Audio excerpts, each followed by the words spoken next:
Carlo Ancelotti, যে কোচের নাম শুনলে আপনাদের মাথায় আসে ট্রফির কথা, অনেক সম্মানের কথা এবং অনেক বড় বড় ক্লাবের ডাগ আউটে দাঁড়িয়ে থাকা মানুষটার কথা, যে মানুষটি কিনা Real Madrid, AC Milan, PSG, Bayern মিউনিখের মতো বড় বড় ক্লাবের ডাগ আউটে থেকে বছরের পর বছর নেতৃত্ব দিয়েছেন। সেই কার্লো আনচেলত্তির একটি বক্তব্য বর্তমানে ফুটবল বিশ্বের কেন্দ্রবিন্দুতে পরিণত হয়েছে। তিনি বলেছেন যে আমি মারাকানাতে ব্রাজিলের কোচ হিসাবে একটি ম্যাচ খেলতে চাই। তো এটি বলার পিছনে আসলে কারণটা কি, এই বিষয়ে আজকের ভিডিওতে জানবো। আর আপনি যদি একজন ব্রাজিল ফ্যান হয়ে থাকেন, এই ভিডিও শেষে আপনার জন্য একটি সুখবর আছে। তো আশা করি ভিডিওটি শেষ পর্যন্ত দেখবেন। তো আসুন ভিডিওটি শুরু করি। তো দেখেন, মারাকানা এমন একটি স্টেডিয়াম ব্রাজিলের, এটিকে কিন্তু 2000 সালের পর ব্রাজিল সরকার ব্রাজিলের ঐতিহ্যর আন্ডারে নিয়ে আসে। অর্থাৎ ব্রাজিলের যে সকল ঐতিহাসিক জিনিস আছে তার ভিতরে কিন্তু এই মারাকানা স্টেডিয়ামকে অন্তর্ভুক্ত করা হয় 2000 সালের পরে। আর এই মারাকানা স্টেডিয়াম এর নামকরণের পিছনের কাহিনীটা আগে আপনাদের বলবো। তো মারাকানা কিন্তু ব্রাজিলের যে আদিবাসী আছে, এই আদিবাসীদের একটি পাখির নাম মারাকানা। অর্থাৎ আমরা বাংলাদেশে যেটাকে তোতা পাখি হিসাবে চিনি, সেই পাখির কে কিন্তু মারাকানা বলা হয় ব্রাজিলে। আর সেখান থেকে এই মারাকানা স্টেডিয়ামের নামকরণ করা হয়। আর এই মারাকানা স্টেডিয়াম কিন্তু 1950 সাল থেকে এ পর্যন্ত অনেক অনেক ঘটনার সাক্ষী হয়েছেন। যেমন 1950 সালের বিশ্বকাপ ফাইনাল, যেখানে ব্রাজিলকে উরুগুয়ে 2-0 গোলে হারিয়ে দেয়। এটি ব্রাজিলের ইতিহাসের সবচেয়ে কষ্টময় একটি ফুটবলের দিন, যেখানে কিনা ব্রাজিলের নিজের মাটিতেই তাদেরকে হারিয়ে দেয়।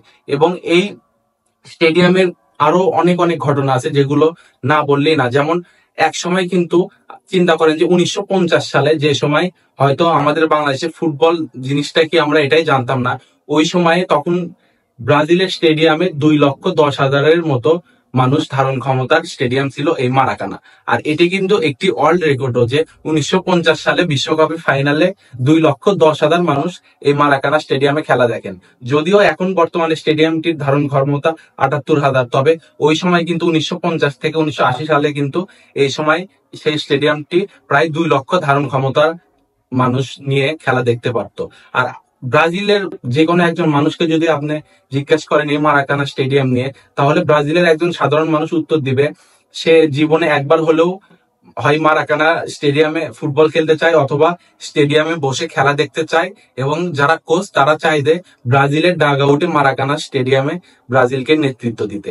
এটি একটি স্বপ্নের চেয়ে কম কিছু না। আর এই স্টেডিয়ামে কিন্তু শুধুমাত্র যে ফুটবল খেলাই হয় তা কিন্তু না, এখানে কিন্তু 2014 অলিম্পিকও হয়ে গেছে এবং এখানে অনেক বড় বড় কনসার্টও হয়। আবার পোপ ফ্রান্সিস, যিনি মারা গেছেন, তিনিও কিন্তু এই স্টেডিয়ামে গিয়েছিলেন।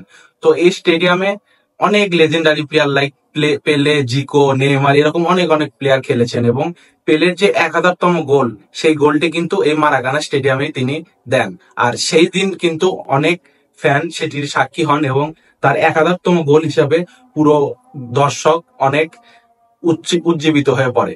তো এই মারাকানা স্টেডিয়ামের এরকম আরো অনেক ঘটনা আছে। যেমন মারাকানা স্টেডিয়ামে যখন 2014 সালে বিশ্বকাপ হয়, তখন কিন্তু দেখেন ব্রাজিল কিন্তু এই মারাকানাতেই 7-1 গোলে জার্মানির কাছে হেরে যায়। এটিও কিন্তু ব্রাজিলের একটি কালো ইতিহাস।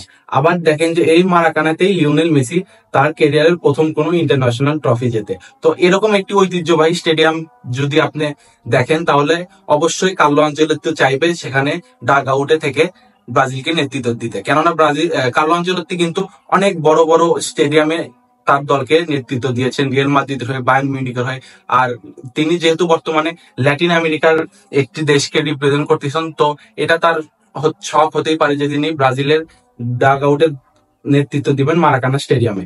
আর ব্রাজিলের কিন্তু আর মাত্র ফিফা ওয়ার্ল্ড কাপের আগে 2টি ম্যাচ আছে, একটি হোম ম্যাচ আছে এই চিলির বিপক্ষে। তো চিলির বিপক্ষে এই ম্যাচটি কিন্তু মারাকানাতে হওয়ার কথা ছিল না, তবে কার্লো আনচেলত্তি সিবিএফ কে অনুরোধ জানিয়েছেন যে তিনি এই মারাকানাতেই ম্যাচটি খেলতে চান এবং সিবিএফ ও এটি নিয়ে কাজ করতেছে, তারা এই ম্যাচটি মারাকানাতেই খেলতে চান। তো আমার মনে হয় ব্রাজিলের ফুটবল ইতিহাস সম্পর্কে আপনারা কম বেশি সবাই জানেন। আর কার্লো আনচেলত্তি আমার মনে হচ্ছে যে তিনি আসলে একজন পারফেক্ট কোচ ফর ব্রাজিল। কেননা তিনি যদি পারফেক্ট না হতেন তাহলে তিনি এরকম কোন স্টেটমেন্ট দিতেন না। তিনি ব্রাজিলের রক্ত নিজের শরীরে ধারণ করেছেন বলেই কিন্তু তিনি এরকম একটি শখ পূরণ করতে চাইছেন সিবিএফ এর কাছে। তো আমার মনে হয় যে এটি একটি ভালো দিক এবং তারা তাদের প্লেয়ারকেও উজ্জীবিত করতে পারবে, অর্থাৎ কার্লো আনচেলত্তির এই ডিসিশন নেওয়ার ফলে অনেক প্লেয়াররাও উজ্জীবিত হবেন, তারা হয়তো তাদের সেরাটা দিয়ে খেলবে। আর 2026 ওয়ার্ল্ড কাপের কিন্তু খুব বেশি একটা দেরি নেই, আশা করি ব্রাজিল অনেক ভালো পারফর্ম করবে এবার 2026 বিশ্বকাপে। আর আপনাদের যে আমি বলেছিলাম ফার্স্টে যে আপনাদেরকে একটি তথ্য দিব ব্রাজিলের, যদি আপনি ফ্যান হন আপনার হয়তো ভালো লাগবে, সেটি হচ্ছে ব্রাজিলের যে কোচ বর্তমানে কার্লো আনচেলত্তি, তার ছেলে ডেভিড আনচেলত্তি। এই ডেভিড আনচেলত্তির কিন্তু কয়েকদিন আগে আমরা রিউমার শুনতেছিলাম যে তিনি কিন্তু ব্রাজিলিয়ান একটি ক্লাব বোটাফোগোতে কোচ হিসাবে দায়িত্ব নেবেন। তো তিনি যদি কোচ হিসাবে বোটাফোগোর দায়িত্ব নেন তাহলে কিন্তু এটি ব্রাজিল ন্যাশনাল টিমের জন্য একটি সমস্যা হতেই পারে, কেননা কার্লো আনচেলত্তি যে ক্লাবেই ম্যানেজ করছেন তখন কিন্তু তিনি কিন্তু তার ছেলেকে সাথে রেখেছেন এবং তার ছেলে কিন্তু ব্রাজিলের বর্তমানে অ্যাসিস্ট্যান্ট কোচ।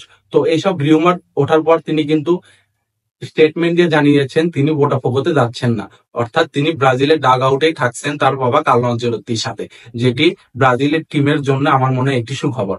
তো আশা করি ভিডিওটি আপনাদের ভালো লাগছে এবং ভিডিও ভালো লাগলে সাবস্ক্রাইব করে আমাদের পাশে থাকবেন। ধন্যবাদ।